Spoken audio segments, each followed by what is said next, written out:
This is a 1936 Coronado 686B 7-tube AM shortwave and police band superheterodyne radio. The working condition is unknown, but it likely has issues. It's in reasonably good shape for a 90-year-old radio. It appears complete. All the knobs are there, which is a big plus.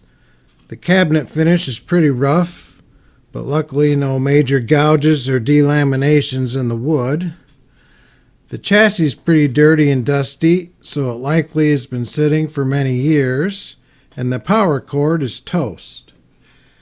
We will repair this old radio, restore it to working order, so if this interests you, stay tuned.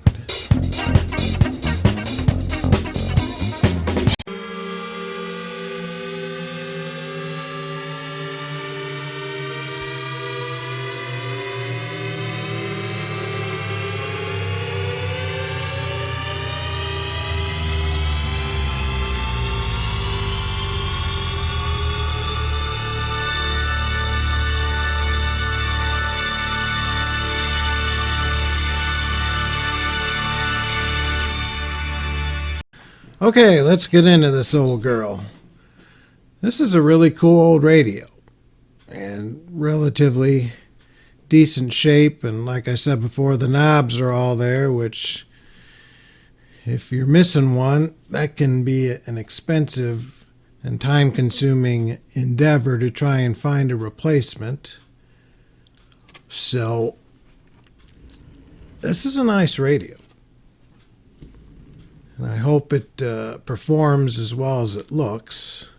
I did happen to notice, boy, that's an awful strange looking vacuum tube there, one of those metal canister types. And there's a lot of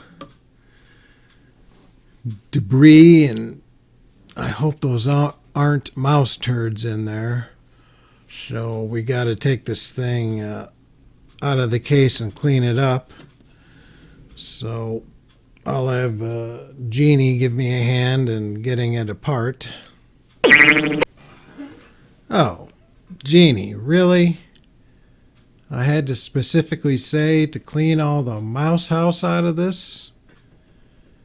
Holy Toledo. Well, this is definitely a record for me on the size of the condominium that was put in there. And yeah. All right, I got to clean this mess up.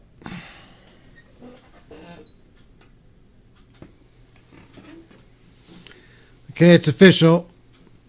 I'm going to have to move. Just kidding. I should have expected that big mouse house, because as I was setting this up to start filming, my nose was getting runny and eyes watery, and sometimes that can be just from the dust, but nevertheless,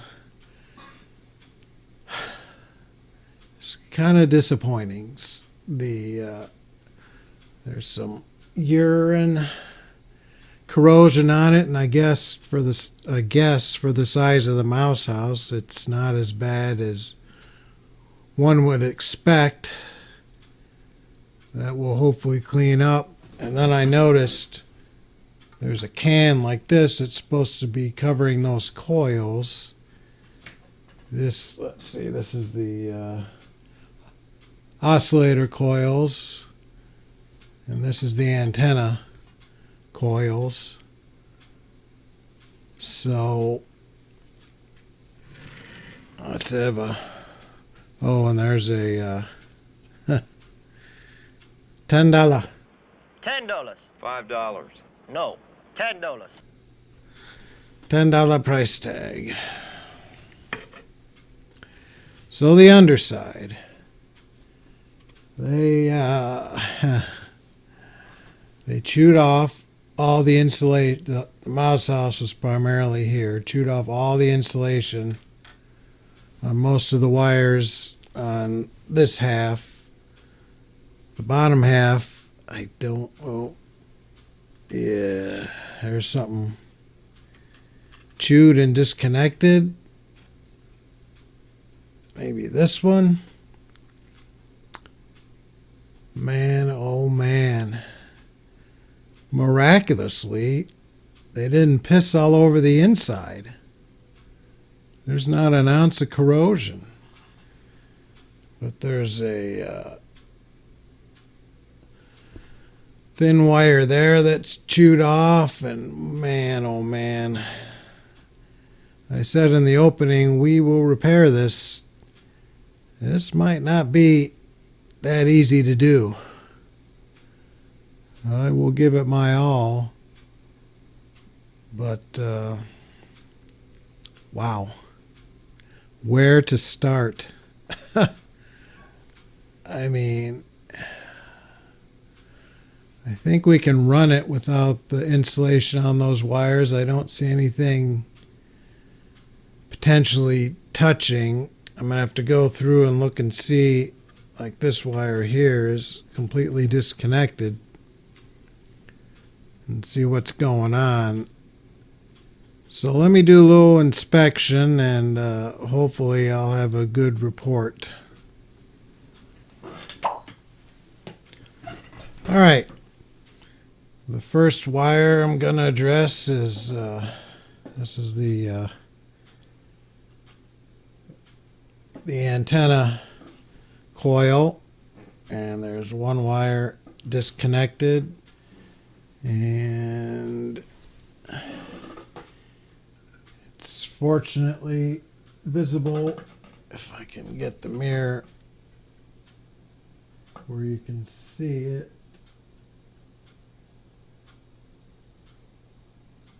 That little stub there, so we need to solder that. Fortunately, it's not, hope I don't jinx it, not too bad of a deal. But we'll fix that one, be right back. Okay, man, I had a devil of a time getting these leads tinned. But I got this end tinned and that end tinned. And I'll wrap it together and hopefully we'll be good. Wish me luck. Okay, I got it soldered. It ain't pretty, but it's a good solder joint. So I got my meter on beep. So we got it soldered. Good grief, was that a pain in the ass.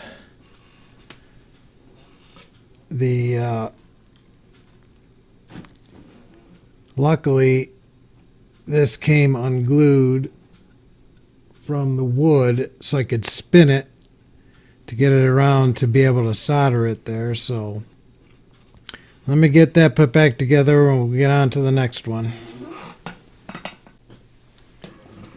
On to the next one. And I don't know if I mentioned how much I have a dislike for mice. I hate mice to pieces. But they did a number on this. Anyway, our next wire is this one here. It goes to here. That's the plate of the 6K7 going into the second IF. And as you notice, there's about an inch of wire missing in between there. So not only did they chew off the cloth wrapping, they found it quite tasty to chew on the copper. I just don't know what to say. I mean, is it that tasty? Are they deficient in copper in their diet? I don't know. I'm just going to temporarily put something in there because we have to see if this radio works. And in the oscillator coils, I noticed where that cover's missing, there's some leads disconnected there, so we have to figure that out too. So we'll get a wire spliced in there real quick.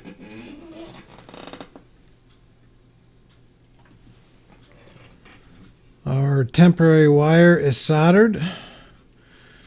Might as well match all the other bare wires for level of dangerousness. So we'll get on to the turn it around and see what's disconnected on the oscillator. After assessing things, wires aren't disconnected, they are mouse chewed. I thought these pins here, something was desoldered, but they're not. So there's a wire here, right there, and it connects right here. I thought I was done with the damn magnet wire soldering. If anyone has a good way of doing that in the comments, let me know. I usually just heat it up and it melts the coating off and it solders up, but I had to take alcohol and clean it real good. And what else did I use? One of those, I don't see it on my desk right here, but there's a fiberglass brush for cleaning. Multiple times to get that wire to tin up. So I got to do it again. Wish me luck.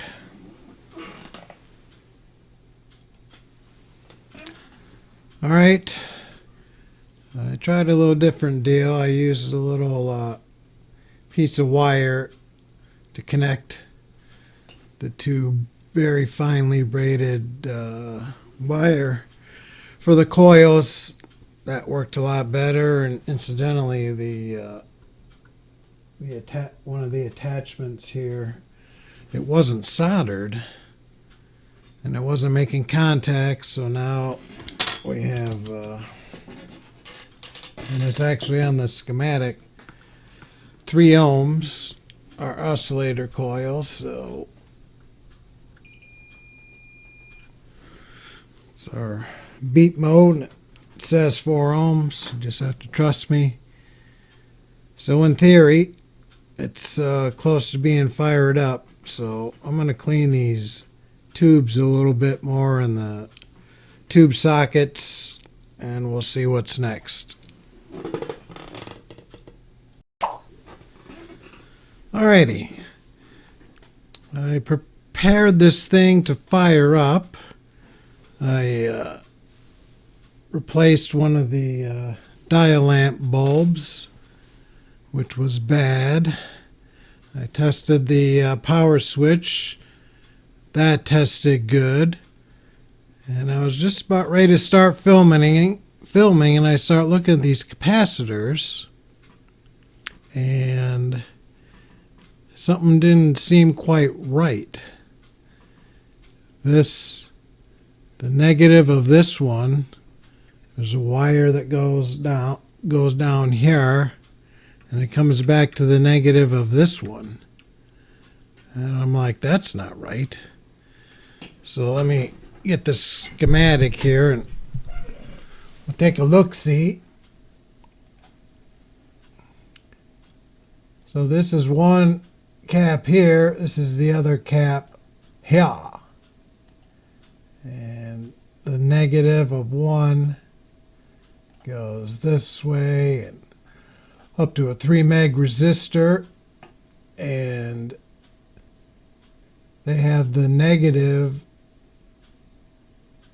tied into the same spot here, when it should go to the center tap of the transformer. So the field coil's connected to that, but this is not. So we got to fix that, and then I think we're ready to fire it up. There's just no way in hell this thing is going to work. I don't think. We'll see. We'll be right back.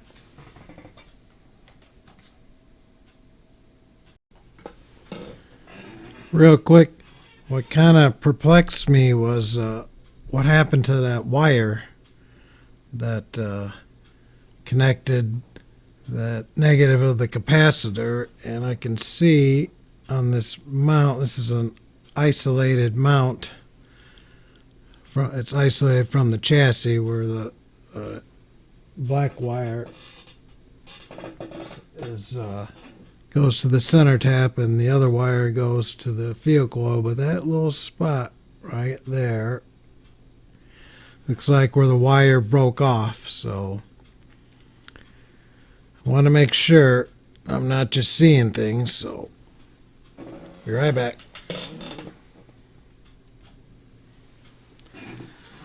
Okay, it's all set up. I got our meter to monitor the B+, which should be 200 volts, according to our schematic. So let's give it some voltage and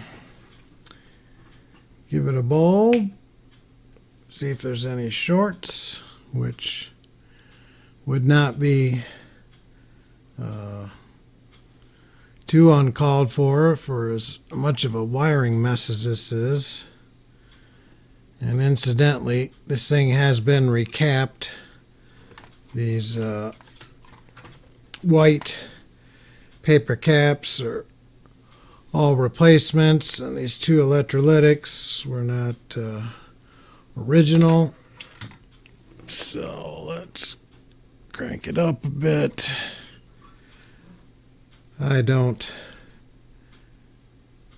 There's just no way this thing can work. Can it? No. It's got to have at least one bad tube. But our bulb is not brightly lit, so it doesn't appear to be any of these bare wires. So we're about 30 volts AC. And well, we'll go 40 volts. Make sure, yeah, I got it plugged in. 50 volts.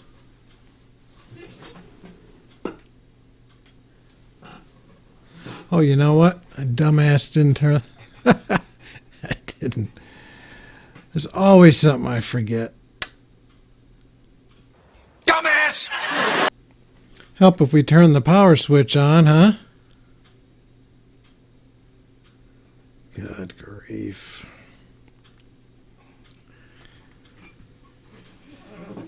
I'll tell you, if I had a nickel for every time I forgot to do something on powering these up. 10 volts, 20 volts. Like I said earlier, bulb is not lit, so I don't think there's any shorts. 30 volts.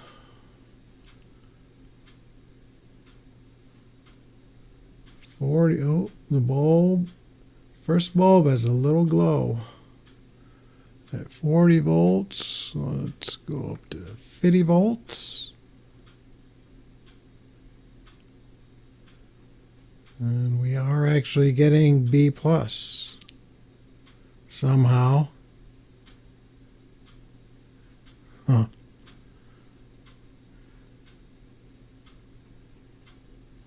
Now we'll go up to 60 volts. 55. Very dimly lit first bulb.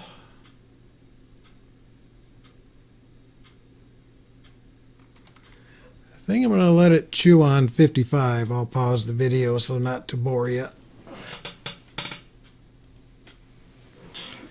Alright, it's been a couple minutes. Our DC voltage is going down.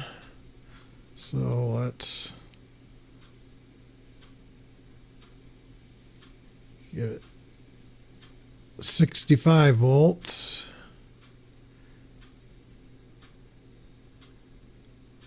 I can't imagine those filters are any good. Only giving us 8 volts of DC voltage. That's 70 volts. 75 volts. It is amazing that nothing is smoking, burning. That's 80 volts AC. The dim bulb's doing everything you'd expect for a working radio, so we'll go 90 volts.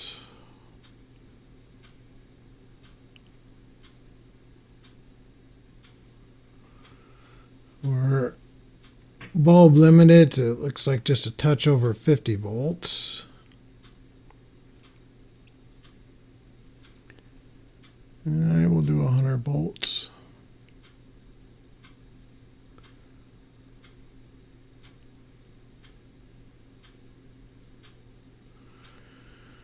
We probably have to have at least, 150 volts DC to get any noise out of this.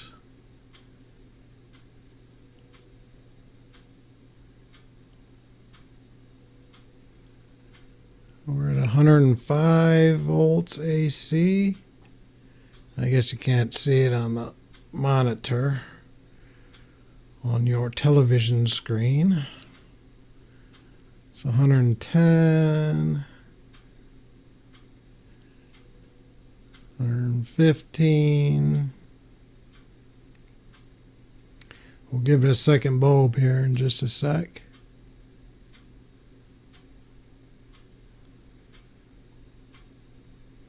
That's 120 volts. AC. And it looks like we're current limited to about 70, so hope nothing blows up here. Oh, I'll be damned.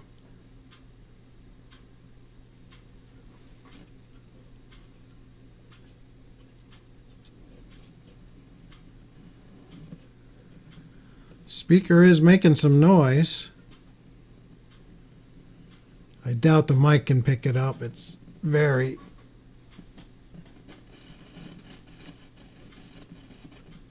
maybe the mic got that. Oh, you know, I don't have an antenna hooked up. I didn't figure to get this far.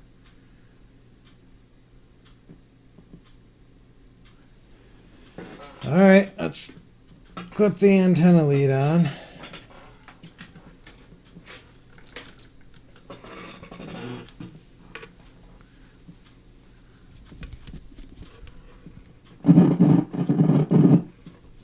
Yeah.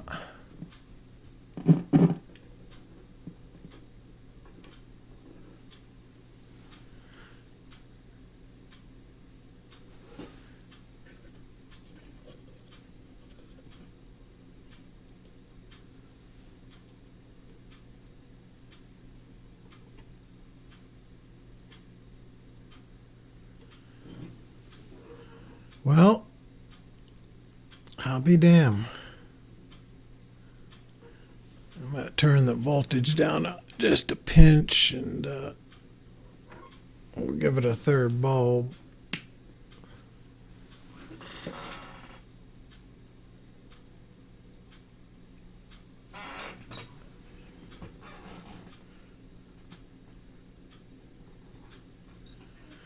So that's 200 volts AC, DC voltage. But something is not working. Could be a bad tube, bad capacitor somewhere. I don't know. But I'm just amazed that we actually got B+. So I'm going to shut it down and test some tubes.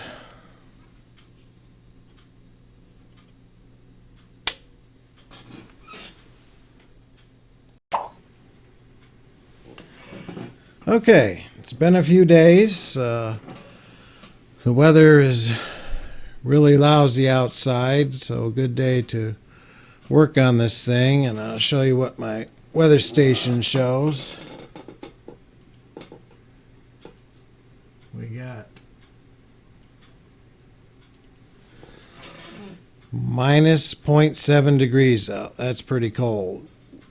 And there's a big storm going to affect a good portion of the country.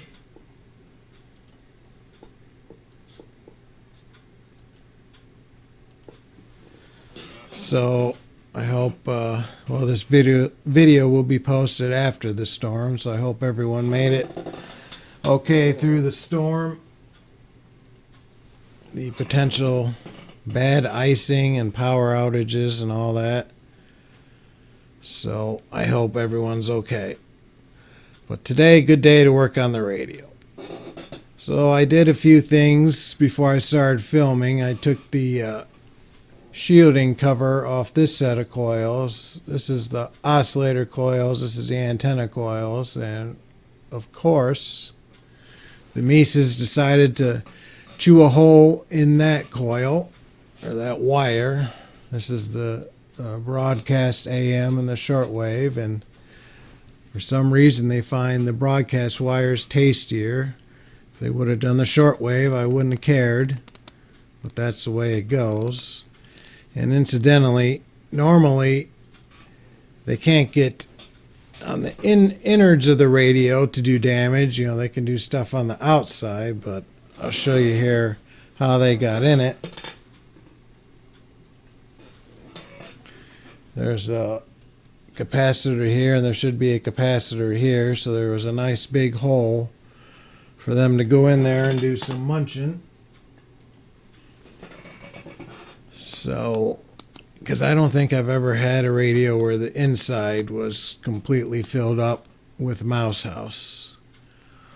What else? Oh, the dial lights, they had 51 bulbs in there, but they don't seem to fit, or it's a very, very tight fit.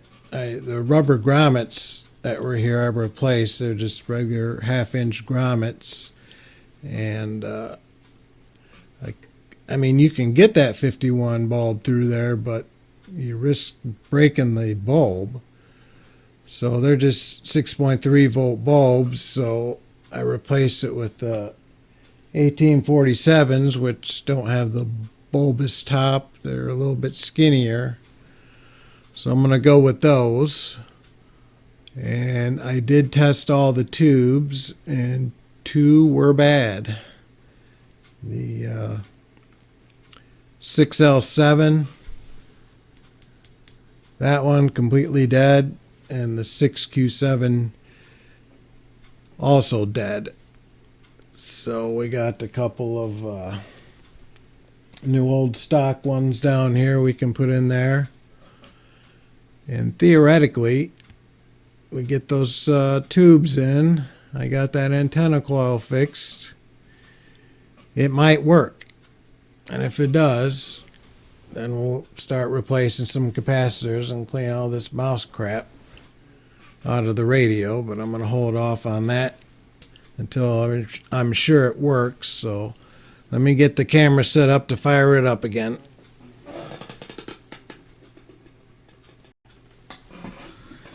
Alrighty, we got it set up for try number 2, and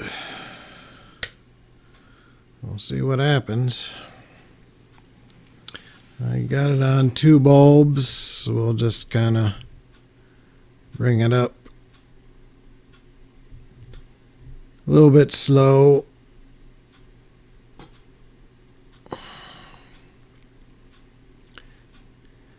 Give those caps a chance to keep from exploding on us. So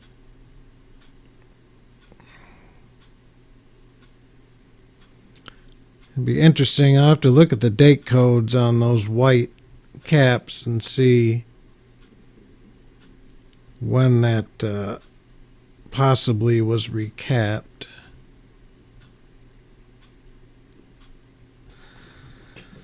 So 260 volts. That's kind of high, isn't it?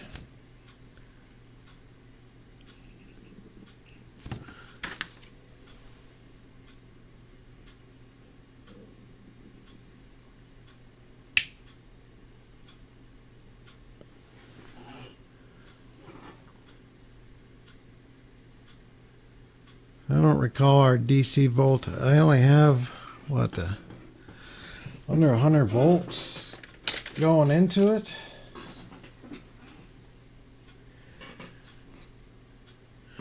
Why is our DC voltage so high? Okay, again, my dumbass. Forgot to plug the speaker in. A dumbass. So that's why our DC voltage was so high. Tell you what. If I can get a clean cut of wiring these things up without forgetting to do something, it will be a freaking miracle. So let's try that again.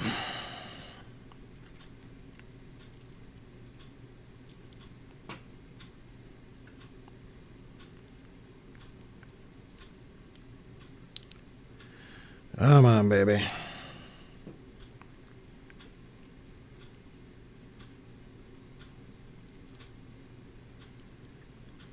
There we go.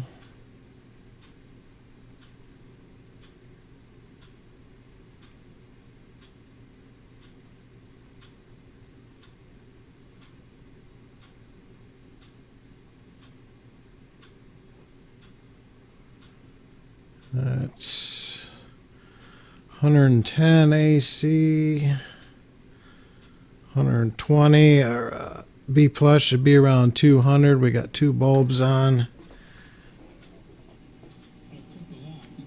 Ah, be damn.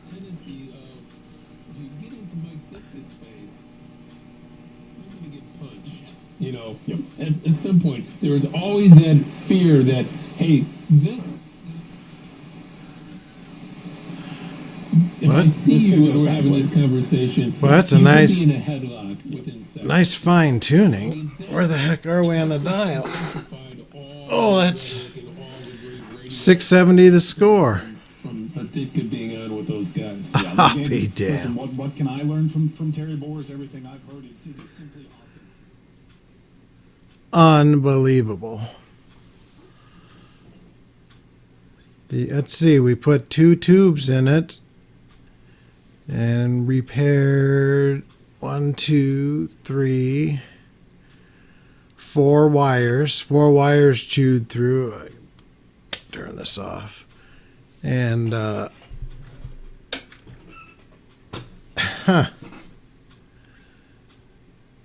it never fails to amaze me. And it sounded pretty good.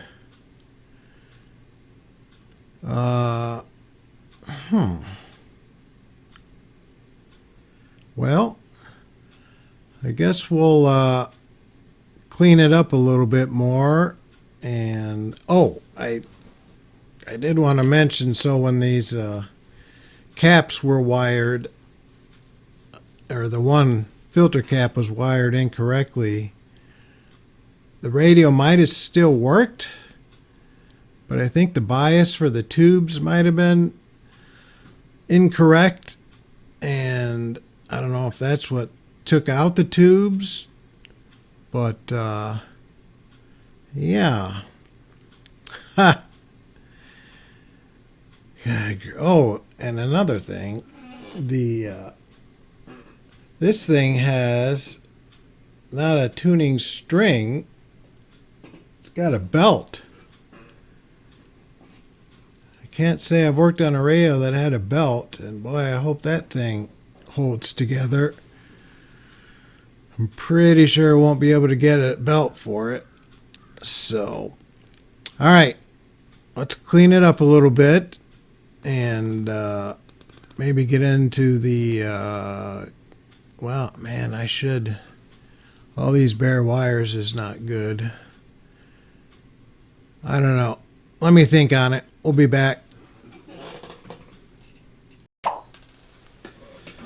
All right, I looked around for date codes on these white caps, and I couldn't find any. I might be able to see it when I take them out, but on this replacement filter cap, we have 6152, I assume 1952. 61, I don't know, 61st day of 1952. But anyway, I originally thought this was recapped, but these solar sealed tight capacitors, I believe, are original. I had never seen those before, or I don't remember them if I did. And I did a little looking on the interweb, and the interweb said that those were, I guess, the best caps, best paper caps there was back in the day. So that's interesting. I mean, we're not going to leave those in there. They've been chewed on by mice and whatnot, but I'll show you. We'll test the two filter caps. Let's, they're both 8 microfarad. So that one is testing 13 with 12 ohms ESR, which isn't crazy.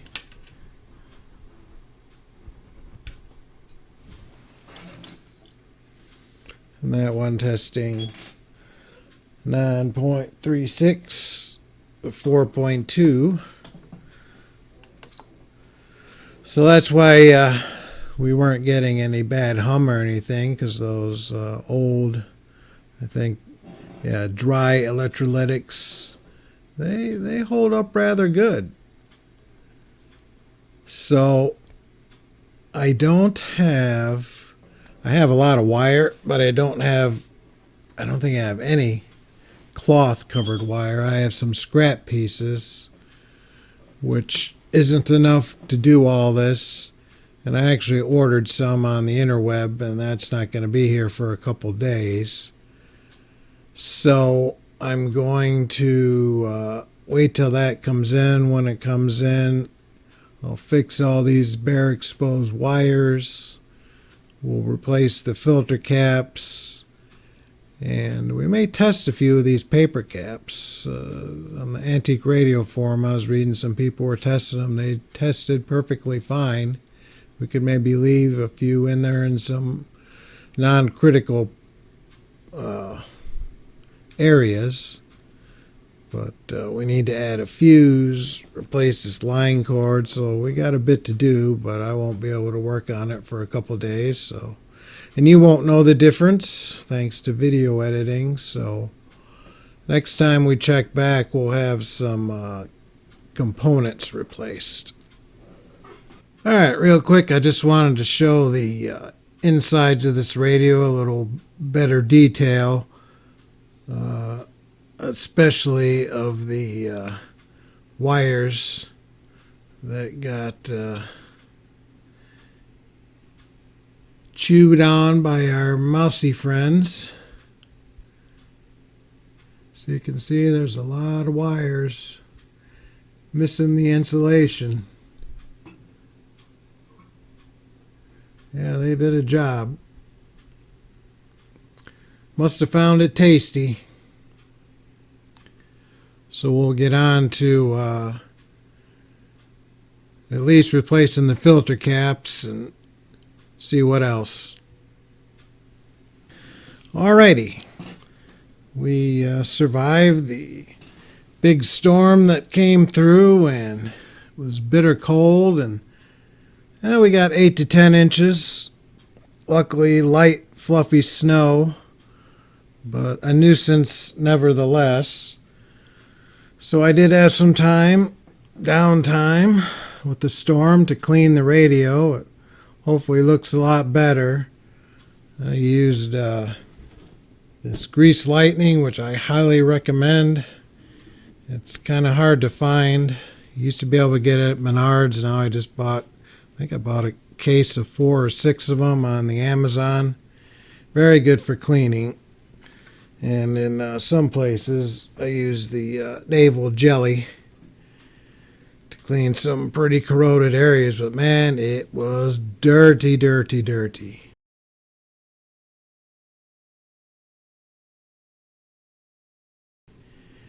But it looks a lot better. Oh, and I did get in a couple rolls of wire. I got solid wire and stranded AWG-20, and I got 50-foot rolls from Amplified Parts. That was, I think it was $19.50 for a 50-foot roll. And yes, I only got one color. I'm not going to be trying to color match what was in there. It's just going to get the cloth wire, and it's 600 volt wire, so it's good wire. So we need to do that. And the schematic in this thing, and when I bought it, and I think in the intro I said it was 7 tubes, but it's 6 tubes. It does not have a magic eye, and I'm not quite sure what's up with that. It is a 686B. I think there was a 686 without the B. I know there was a 686A, but I'll just show on the schematic here real quick.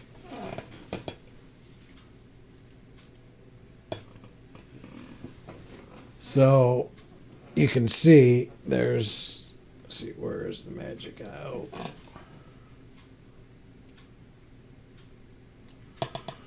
Right here. And there obviously is not a magic eye. So what are you going to do? All right, we'll be back.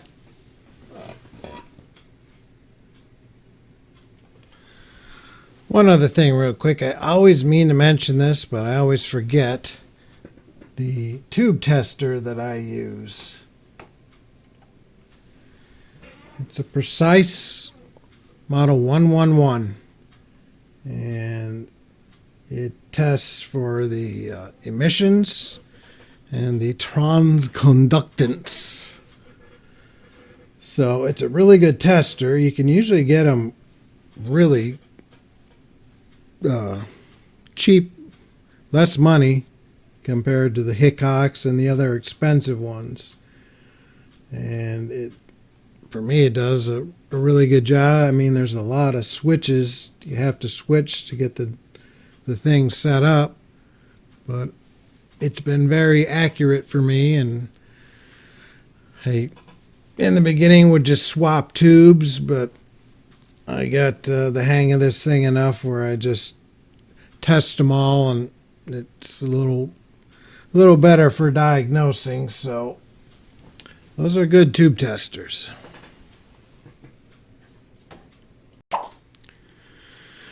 Okay, we got all the bad wiring corrected, the electrolytic caps in, and the paper caps replaced. I decided to replace all the paper caps while I was in there just because those caps are 100 years old. So we'll just do a quick flyby here of everything we've done. Everything nice and neat. And looking good. It was a lot of wires, a lot more wires than I thought that were bad in this thing, or chewed up. So, pretty cool.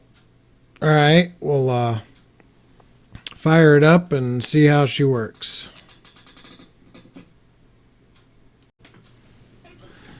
All right, we're just about ready to fire this up. I just wanted to go over a couple things. These caps, these little paper caps, mostly tested pretty good. Not bad, but they are close to 100 years old, and I got a feeling over time they would definitely start to fail. So there weren't that many in there, so I just replaced them all. I put a new line cord on. What else? I put a terminal strip in where one of the capacitors was. I just used some washers to fill the hole, and then I put another terminal strip here to make a hard point to solder a bunch of components together. But it looks a hell of a lot better. If you're going to make this a daily driver, there's a candom resistor down here that the resistances are off a bit, but nothing crazy. But those tend to fail.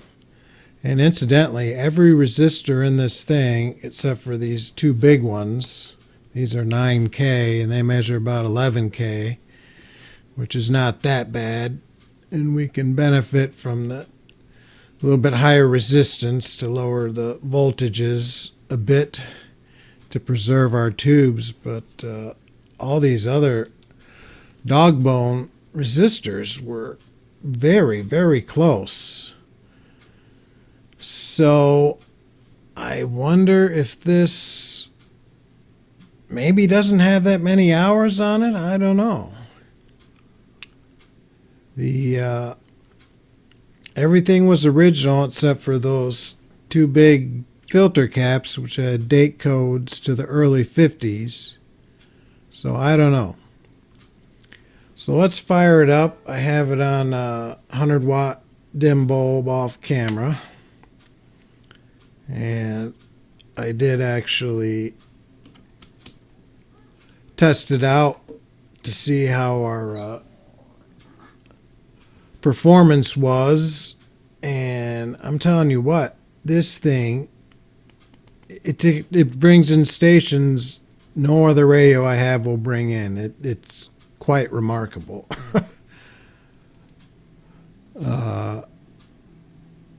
It takes a minute to warm up here. So we'll go through the dial. Oh, I'm pulling on that damn speaker. Hopefully you can kind of see the dial. We're way up at the top end of the band. This is a local station. Let's see, where's our tuner? And I do like this tuning dial that it's very, oops, going the wrong way. It's very sensitive. It takes you a day to get to your station, but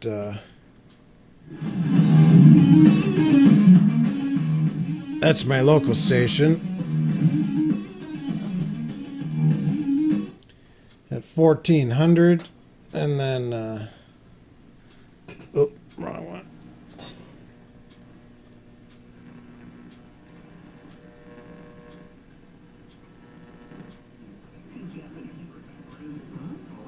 So that's around 1150. I don't know what that is.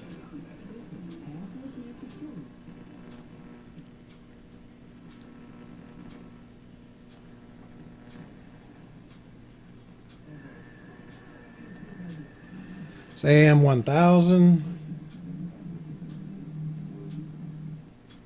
I have no idea what that one was.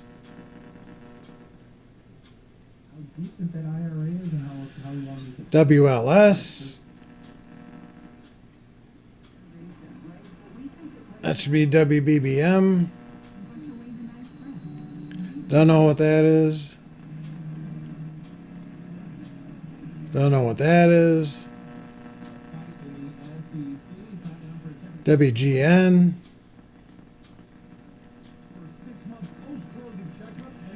and the score is 670. So, wow. It is, it's something else. I don't think I'm going to mess with the alignment because there's no distortion or anything, and it brings in more stations than, like I said, I think any other radio I have. It just with this crappy antenna wire on there. The B plus is supposed to be 200, and I have it with the Variac limited. It's 106 now with no load, but about 95 volts with a load. So, and that's typical of these old radios. So we would eventually put a line dropping resistor and maybe a thermistor in there so we can preserve the life of our tubes, because if you run this on full 120 volts AC, your tubes are not going to last very long. So we'll get it back together and we'll have some final thoughts.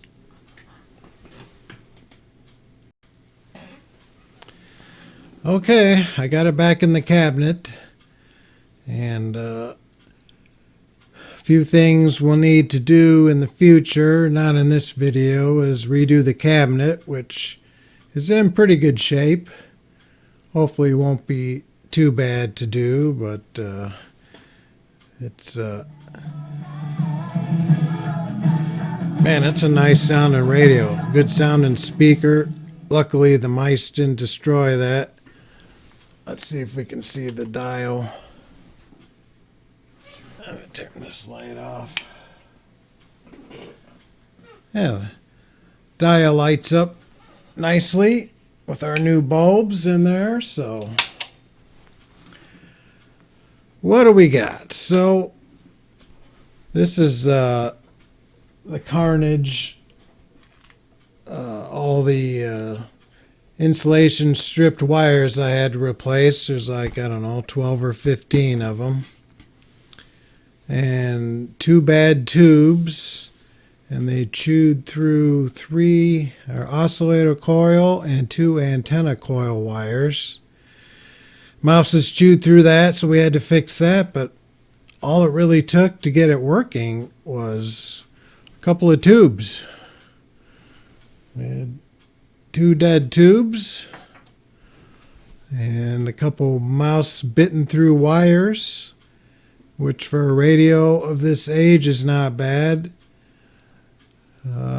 For your average everyday radio, I probably wouldn't even posted a video with not really much interest or interesting and just a couple bad tubes, but we got to see the rewiring from the mouse destruction and repairing those coils, and it's just a shame that the mice got in here. And luckily, I guess it could have been worse. They could have destroyed the speaker. None of those wires got chewed on, luckily. So aside from the terrible mess, it wasn't too bad. But this, man, I really like this radio, and after I get it refinished, I might make this the morning cup of coffee and listen to the news type radio. We'll have to see. I got a couple of those, and you would want to put a fuse on it for safety, and like I said, dropping resistors to bring our voltage down. And I'm going to do a tech tip video on that pretty soon, and that's really important. I think, as I said earlier, the tubes will last not very long if you don't bring the voltages down, and particularly the filaments.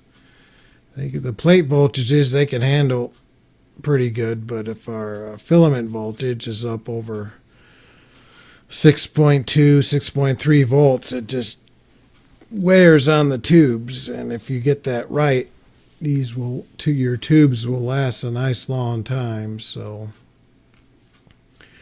this was more of a, pretty rare radio, and getting to see it, one resurrected, brought back to life. So hope you enjoyed it. I enjoyed working on it despite all the mouse crap that was in it. But I hope you enjoyed it, found it informative, maybe a little funny at times, and thanks for watching.